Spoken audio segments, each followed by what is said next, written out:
Oh. Uh, uh,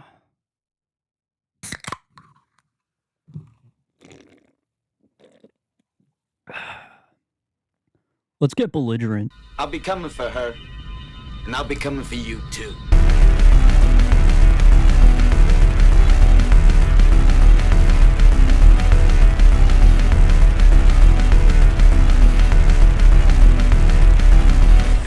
Just you and me now, sport. You ever have the urge to get hammered beyond recognition like some sort of fucked up nail in this fucked up world? Huh? Huh? Here's a list of movies that fuck like the sex word when you're blacking out beyond the possibility of repentance with that ever sick person you call God. To Live and Die in LA. I've done this one twice. I don't remember anything but loving it. Tangerine Dream. 5 stars. Manhunter. Michael Mann, baby. Fuck yeah. The original father figure. He's the kind of director that makes you feel like you could throw a man off a roof just by squinting with enough trauma. This is the first appearance of Hannibal Lecter, as they spell it here, Hannibal Lecter, like with a K, which is basically what it sounds like if you're trying to spell it when you're 2 beers deep. Pay attention to the kids.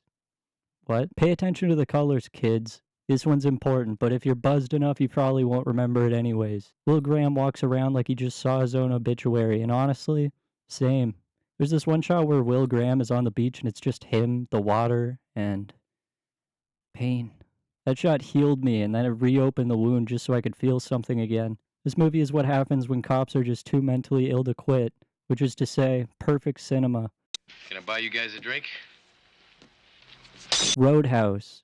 I'm not making the same mistake here, kids. Not the same one I made last time with Paddington. This is a double banger, a double feature. You're not ready for how greasy this film is, and you're certainly not ready for how greased up Patrick Swayze gets. Patrick Swayze walks around like a walking cologne ad, giving roundhouse kicks to people twice his size and somehow still whispering "be nice" like he's trying to woo the concept of violence itself. He's a philosophy major with hands rated E for everyone. He stitches himself up in the mirror like it's just another Tuesday. And it is. Before we start, do you have insurance? What? 2024, Gyllenhaal reboot, same premise, more explosions, fewer shirts. It's like someone saw the original and said, what if we gave it Fast and the Furious brain damage? And I mean that as a compliment. By the time the final bar fight turns into a full-on tactical demolition, you're not watching a movie. You're witnessing a bar mitzvah for grown men who have never gone to therapy. Here's a drinking game idea. Take a shot every time a man says something cryptic, brooding, or says I don't start fights, and then starts a fight. You will not survive the night, I promise. Assault on Precinct 13. This is John Carpenter back when he still had blood in his teeth and nothing to lose. The plot is bare bones. Gangs attack the precinct. Precinct fights back. That's it. It's the cinematic equivalent of being locked in a gas station bathroom while fireworks go off in your rib cage. It's stripped down, it's brutal, it does not give a shit if you're emotionally ready for what happens to that kid. Yeah.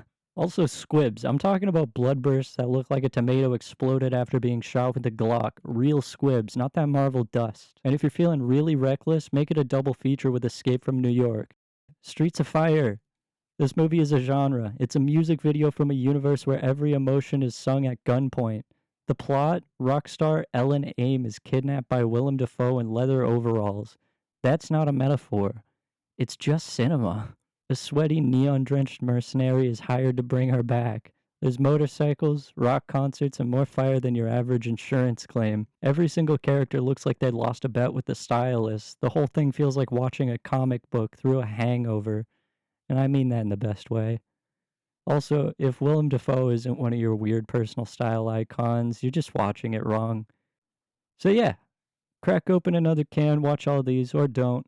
I'm not your dad. Unless you're reading this on Letterboxd, in which case, call me when you watch Heat again.